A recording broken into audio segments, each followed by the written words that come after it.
Pembinaan cabang olahraga renang di Sumatera Selatan saat ini dilengkapi dengan fasilitas venue akuatik yang berstandar internasional dan berlokasi di Jakabaring Sport City.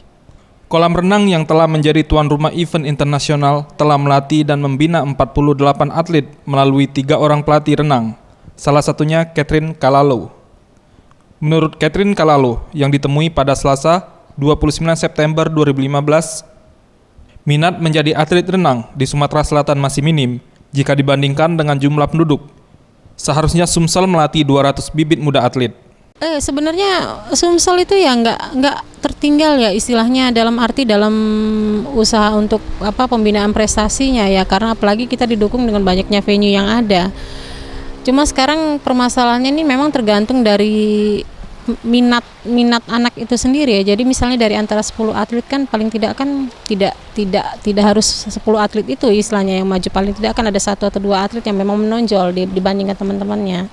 Jadi sementara itu kendala yang kita hadapi. Terus yang kedua juga masalah SDM yang kurang sih memang untuk peminat di cabur renang ini sendiri. SDM yang kurang seperti apa, Pak? Jadi seharusnya nih ya untuk levelnya dengan jumlah penduduk di Sumsel yang sebanyak ini ya, paling tidak target kita kan paling tidak tuh 200-an atlet ya yang bisa kita kelola. Tapi untuk sementara ini peminatnya kan masih di bawah 100. Ia menambahkan, 48 atlet renang Sumatera Selatan membutuhkan tryout untuk mengukur kemampuan para atlet muda melalui event yang dilaksanakan antar sekolah di Sumsel. Ramayanti, Septiawan Rizky, Sriwijaya TV.